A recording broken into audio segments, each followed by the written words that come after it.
Pues, y bueno, entonces, ya saben, háganme muchas preguntas, pueden levantar la mano, eh, pueden ponerme ahí en el chat y cuando las preguntas tienen dudas, claro, y todo está bien, pues me ponen un like, ¿no? Para saber que podemos seguir avanzando. Entonces, esta pequeña presentación le puse la sustentabilidad en los bioplásticos porque pues, el objetivo es convencerlas de que realmente es algo eh, bastante útil. Empecemos con el problema, empecemos con el gran villano de esta historia, que es el plástico, es la contaminación, es la crisis climática.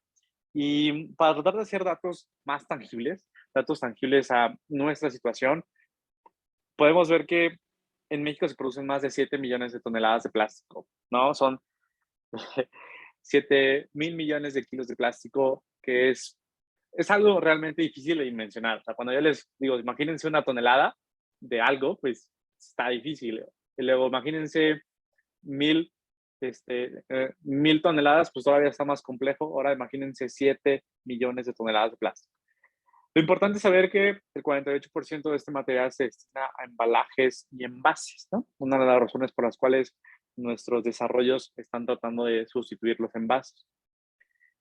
Muchos podrán decir que pues, tenemos la cultura de reciclaje, ¿no? Que desde niños, niñas nos enseñaron a separar el PET, a separar el reciclaje y toda esta parte de la colecta. Pero la verdad es que menos del 10% del plástico se recicla, esa es la verdad. Después de tantos años, de 20 años enseñándonos y tantos procesos de reciclaje, es muy mínimo. Entonces aquí la cifra es 6%, puede variar, 7, 8, 9, 5, dependiendo de la perspectiva, pero lo que sí es real es que menos del 10% del todo el plástico. Entonces imagínense que en México 7.000 millones de plásticos son creados anualmente y el 10% del plástico se recicla. Entonces prácticamente o sea, el 90% del plástico, ¿qué le pasa? ¿Qué le pasa al plástico que echamos? Pues sí, océanos, mares, todo eso ahí termina nuestro plástico y se calcula que más de 5 trillones, o sea, trillones, la cifra puede estar mal traducida, pero porque ya saben que en inglés billones, por ejemplo, en español son 1.000 millones, pero lo que es importante entender es que es una cifra estratosférica, ¿no? Una cifra brutalmente, eh, eh, no sé, no tengo ni las palabras para describir esta cantidad de volumen, ¿no? Y literalmente se ve así, ¿no? Esta es una foto, no es editada, o sea, realmente es una foto que eso es lo que nos espera. Entonces nos esperan que 2.600 mil toneladas de plástico están flotando en el mar, ¿no? Entonces los microplásticos, algo que hay que saber y definir, digo, ahorita no vamos a entrar en detalle, pero el tema es que los plásticos no se degradan, sin importar qué situación pase, no se degradan, lo único que va a pasar es que se fragmenta, se rompen con el tiempo hasta un tamaño micro o nano. Entonces, probablemente si nos podemos como muy, eh, perspectivas, todo el plástico que se ha creado y que se ha fabricado, todo el plástico, hoy sigue en el medio ambiente, o sea, sigue en el planeta, sigue en los mares y solo en una escala micro. ¿Va? Eh, Esto es muy importante porque la contaminación afecta a especies marinas, el medio ambiente y sobre todo empieza a afectar a la salud humana, ¿no? Eh, Ahora, la industria plástica dice, bueno, pero usamos oxobiodegradables o aditivos biodegradables, ¿no? Aditivos, ¿no? Esto es lo que utilizan. Y pues desde el 2014, o sea, oficialmente se determinó con bases científicas que los aditivos que se le añaden al plástico convencional, como los oxobiodegradables y otros aditivos correspondientes, realmente no funcionan.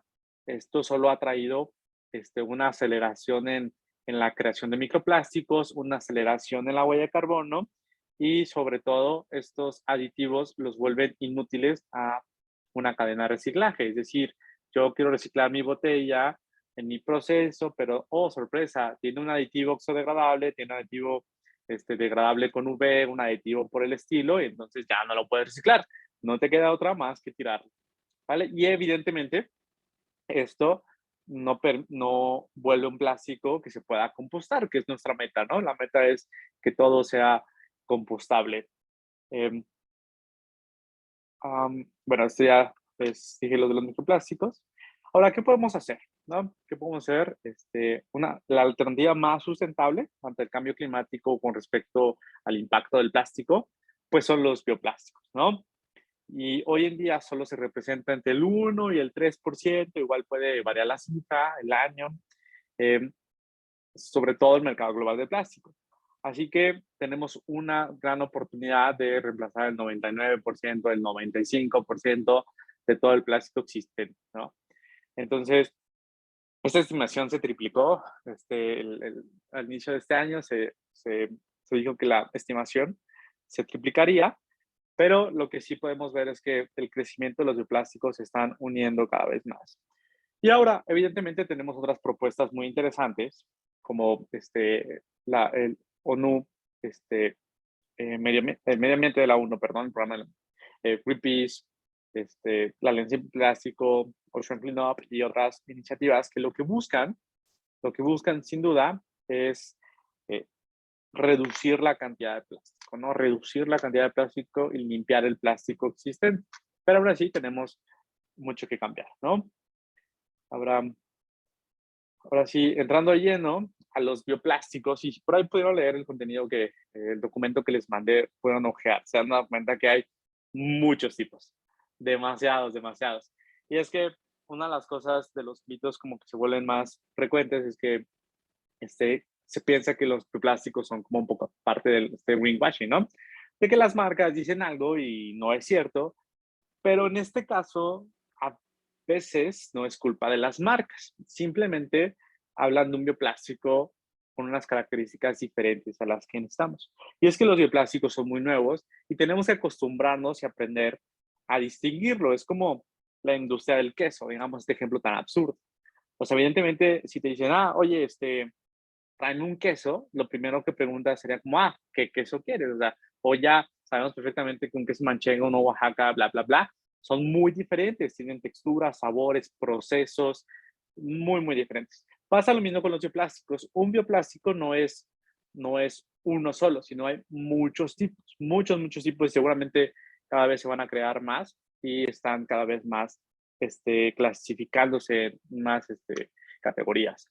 Pero esto es un marco, esto es un cuadrante que nos permite rápidamente identificar qué tipo es, ¿no? Y hay dos preguntas que se tienen que hacer para identificar el material, el biopolímero, dónde clasificar. La primera pregunta es de dónde viene, ¿no? Si el material viene de una fuente renovable, entonces lo vamos a denominar como un biobasado, ¿va? Y va a estar en los cuadrantes superiores. Si el material viene de una fuente no renovable, como el petróleo, lo vamos a denominar como petrobasado y va a estar en los cuadrantes inferiores. Ahora, y la segunda pregunta es, ¿a dónde va? ¿No? Y si el material se va a quedar aquí en el planeta, o sea, no se va a reintegrar al ambiente, entonces lo denominamos como no biodegradable y lo ponemos en esta categoría del lado izquierdo. Y si el material se va a compostar, se va a degradar, se va a reintegrar al medio ambiente, ¿no?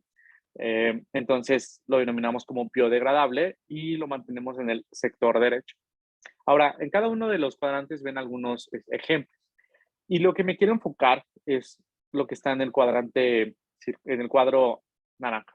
Y es los bioplásticos que personalmente nos dedicamos a desarrollar, ¿no? Y a ustedes, inclusive ya les tocó esta experiencia en el laboratorio de la extracción de celulosa que va aquí. Pues esto es lo más importante. Sé que hay muchos, pero lo que yo quiero y a lo que me dedico es tratar de enseñar a las personas cómo implementar biobasados y biodegradables a su vida diaria y también a las industrias de empezar a, a utilizar. Entonces, algunos ejemplos más famosos del PLA o el de almidón. Y nosotros, y específicamente yo, pues nos enfocamos mucho en el del almidón. ¿Va? Ahora, bueno, ¿tienen dudas? ¿Dudas en esta parte? ¿Preguntas? Si no, ya saben, pónganme un like. Ajá, un like. Para saber si todo va bien. Y bueno, entonces recapitulemos. hay tres categorías, ¿no? Ni siquiera tres tipos, va, tres categorías ahorita de los bioplásticos y cada bioplástico no es que uno sea mejor que el otro, sin embargo, tienen diferentes usos, ¿va? Ahora, lo importante aquí en esta como tabulación, en este uno 2 3 simplemente es de una perspectiva sustentable, ¿no? El más sustentable, todos los que son de origen renovable y que además pueden compostar, los biobasados biodegradables, que evidentemente están hechos para todos los plásticos de un solo uso, todos los plásticos que su vida media es muy poquita. Entonces, cuando tenemos petrobasado biodegradable y lo implementamos en estos desechables, a veces no tiene sentido. No tiene sentido porque no es el material adecuado. Esto es lo que la industria tiene que ir aprendiendo, ¿no? En lo que es tan complicado. En qué tipo de materiales, en qué tipo de productos vamos a desarrollar con cada tipo de bioplástico, ¿no? Entonces, más o menos, esta es como la categoría de más sustentable a menor sustentable, ¿no? Y es importante tener en cuenta eso y tener en cuenta que cada bioplástico debe tener un uso muy diferente al otro. ¿Dudas, preguntas en esto? ¿No? Igual ya saben que en el chat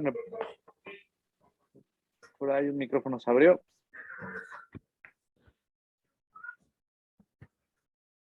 Bueno, igual ya saben que por ahí pueden en el chat irme escribiendo, ¿va? Cualquier cosa. Ahora, entonces, como ya lo estuvimos viendo y vamos a reforzar, ¿por qué es importante entender la parte biobasada y la parte biodegradable? Porque, pensándome esto, podrían decir, bueno, pues entonces siempre hay que buscar biobasados biodegradables y no hay que buscar biobasados no degradables, por ejemplo.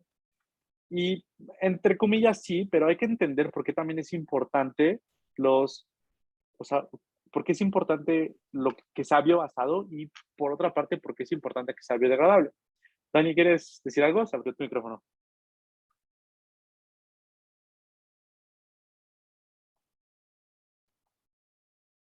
Creo que...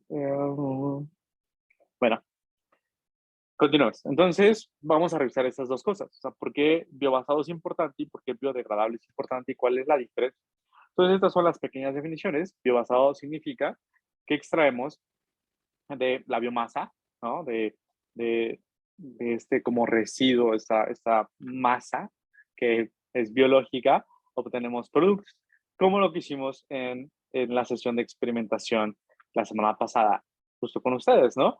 Que utilizamos el bagazo de naranja y obtuvimos celulosa. Entonces, eso es la definición práctica de biobasado y bueno, aquí está la teórica. Y biodegradable, pues evidentemente busca transformar el material en CO2, biomasa y agua. Ahora, la biomasa está muy vinculada, los biobasados están muy vinculados a los bioproductos. Y si recuerdan, cuando tuve las pequeñas entrevistas con ustedes, pues les decía que checar mi contenido justo porque defino muchos conceptos que me iban a escuchar hablando constantemente aquí. Y justo aquí ya viene biomasa, viene biobasado, bioproductos. Entonces, para entender esto, está este diagrama, donde partimos de diferentes residuos, pueden ser residuos de la agricultura, ¿no? Pueden ser residuos de la industria de alimentos y residuos de los desechos orgánicos de una ciudad, este, de, un, de urbanos, ¿no? Y a través de la biotecnología vamos a usar un proceso de biorefinería y obtener estos bioproductos, ¿va?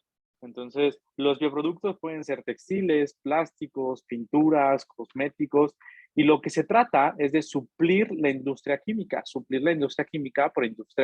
por la bioindustria, ¿no? La biorefinería. Y, y poder reducir la cantidad de petroquímicos que estamos utilizando en todo, en tintes, en igual textiles, plásticos, ¿no? Todo lo que se puedan imaginar. Entonces los podemos obtener a través de la biomasa. Esto nos permitiría reducir la cantidad de CO2 en la producción y también como atrapar la que ya se absorbió dentro de la biomasa, ¿no? Ahora, ¿por qué es importante esto? Porque es importante que cambiemos de productos petroquímicos, ellos incluyendo el plástico, por productos biobasados para obtener bioplásticos. ¿Por qué es importante esta transformación? Bueno, si han oído hablar de la economía circular, pues realmente no se puede obtener una economía circular sin bioproductos, ¿sí? Porque en el diagrama del lado derecho podemos ver el, el mapa como comercial, digamos, de lo que es economía circular. La producción, la distribución, la compra, el consumo y la incorporación, reincorporación del producto, ya sea una manera de reciclaje o compostaje, otra vez a la cadena. Pero esto solo puede funcionar cuando el material o el producto está diseñado para que pueda reintegrarse ya sea al medio ambiente o reintegrarse a una cadena de reciclaje. Entonces, de la parte de la biotecnología se ve como del lado izquierdo, ¿no? El CO2 del ambiente es absorbido por la biomasa a través de la fotosíntesis.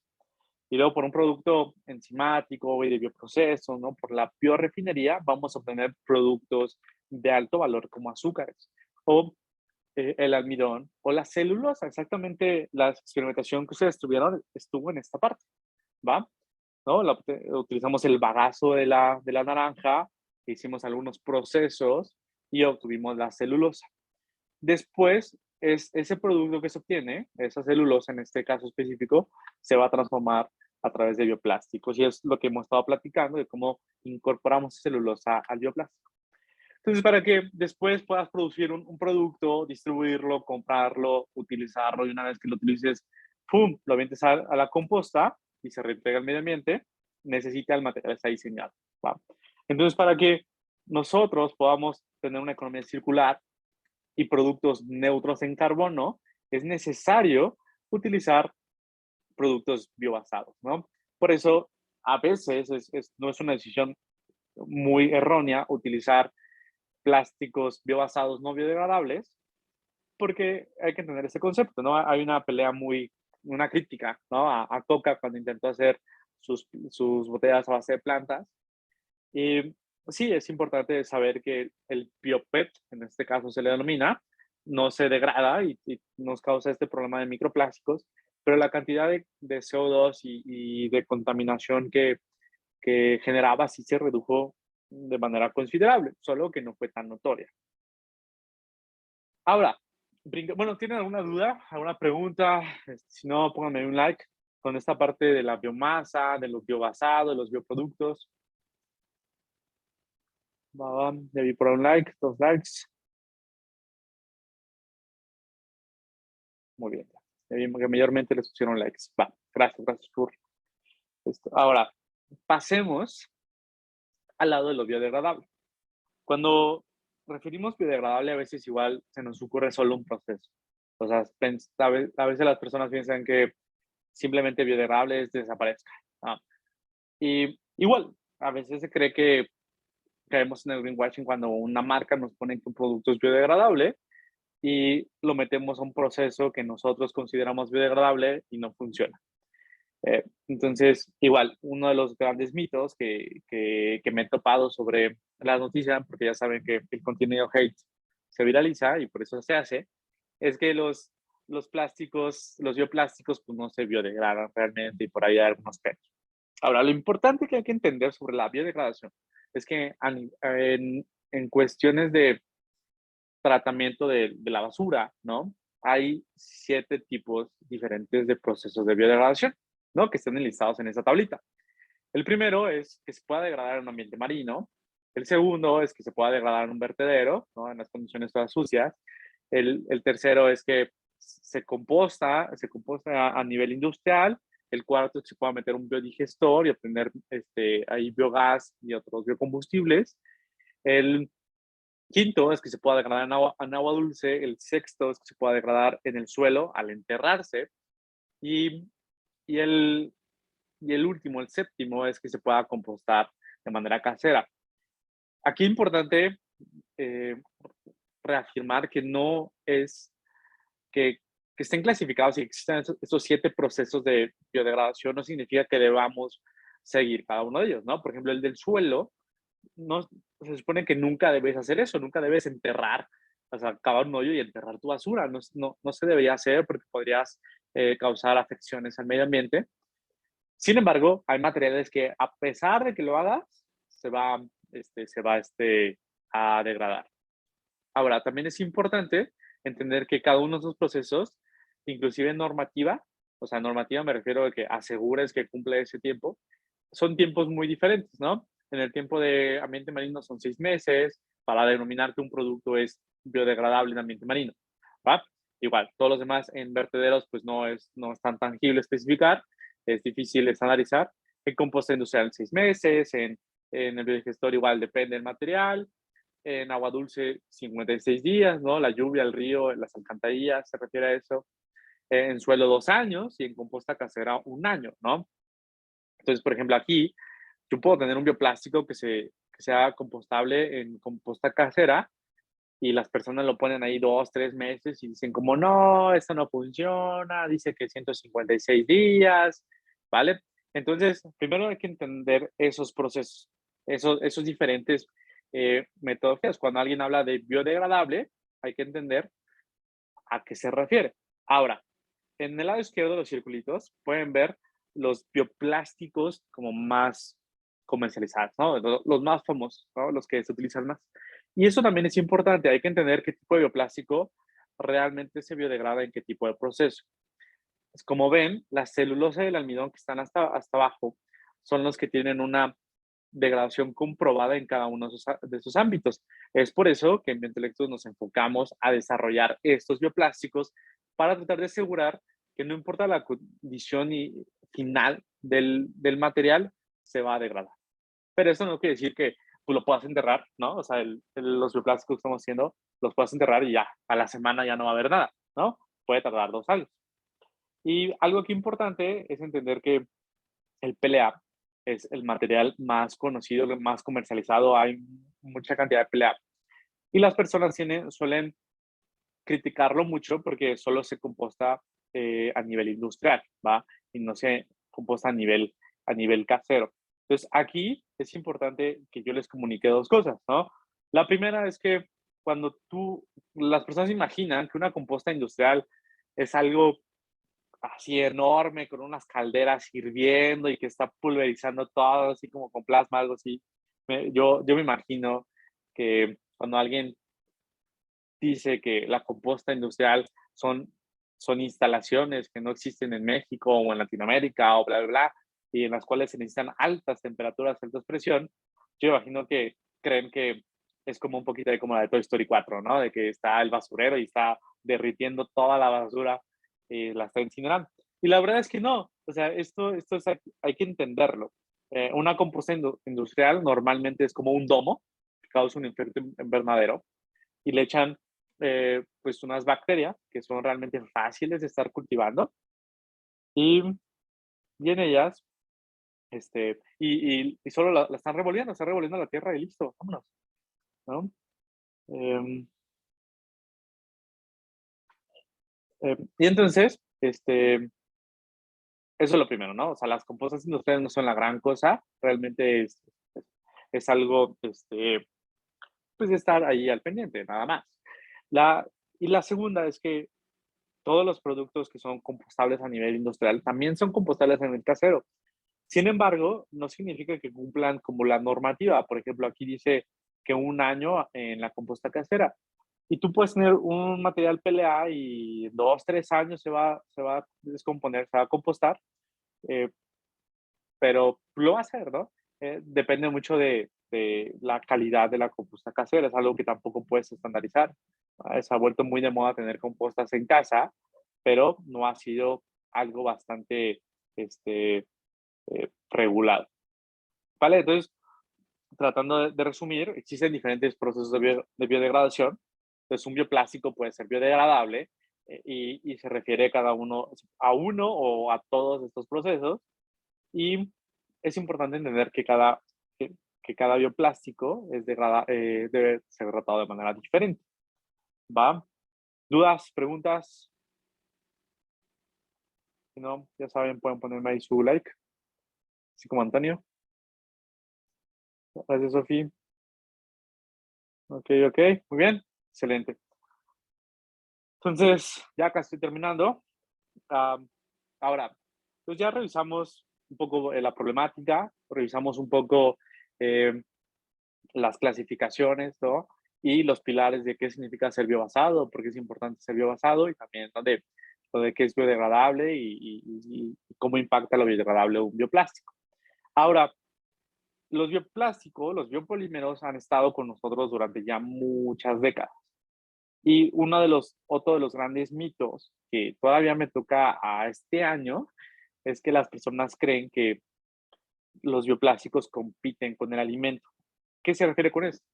Que por ejemplo, si utilizamos almidón de maíz para producirlo o celulosa de naranja, que literalmente vamos a utilizar el fruto, el almidón o la naranja para extraer estos componentes y producir el material.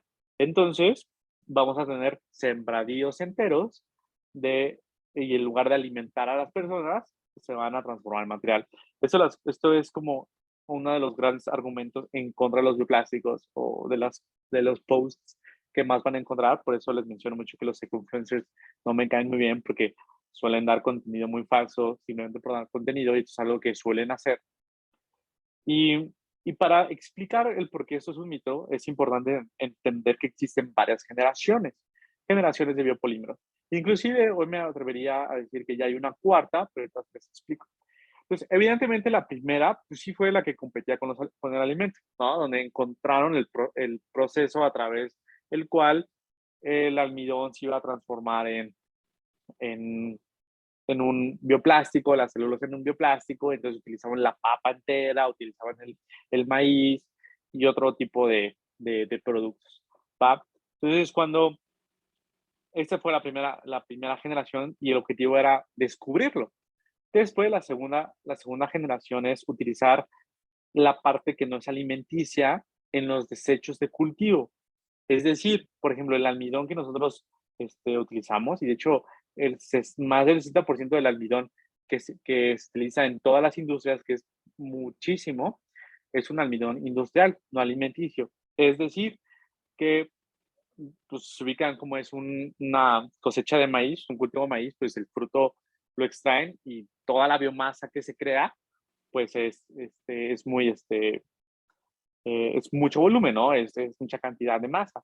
Pues en lugar de quemarla o tirarla, extraen de ahí componentes como el almidón para poder utilizarlos en la industria. Pues el almidón en el que trabaja Biointelectus es un almidón industrial, ¿no? La celulosa con la que ustedes justo trabajaron es una celulosa que no viene del fruto de la naranja, viene de la cáscara de la naranja, ¿va? Que es un desecho industrial. Entonces, esta segunda generación se enfocó ahí.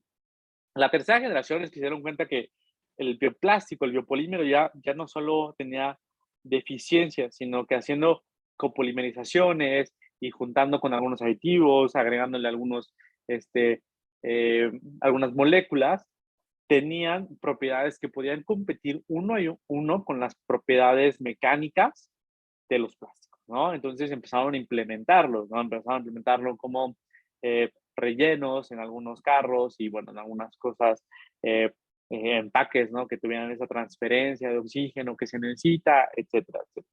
Y la cuarta que más nos menciona, la cuarta generación que seguramente vamos a estar teniendo, es meramente biotecnológica, donde podemos utilizar bacterias, microalgas otros microorganismos, donde absorban el CO2 o gases de efecto invernadero de otra categoría, que ese sea su fuente de alimentación y produzcan bioplástico, ¿no? O sea, ya no necesitas utilizar el desperdicio de la industria, sino literalmente puedes estar aspirando los gases de efecto invernadero y produciendo bioplástico.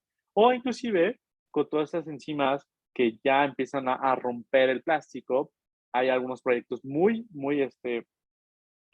con mucho futuro, donde utilizan bacterias que degradan el plástico, que el plástico lo utilizan como fuente de carbono, ¿no? Carbono alimentación, y a la vez empiezan a producir un bioplástico, un PHB o un PHA. Entonces eso se vuelve de verdad muy interesante. Es una transformación total a través de la biotecnología. Y bueno, así es como sería como la cuarta generación, pero como todavía no está, o sea, todavía es mucha investigación, pues todavía no la podemos denominar como tal.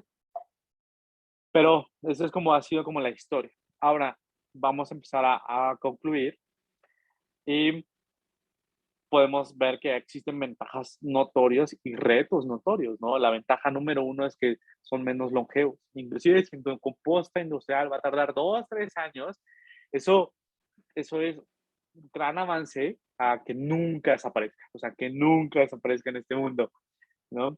Entonces, lo otro es, obviamente, puedes estar utilizando desechos agroindustriales, ¿no?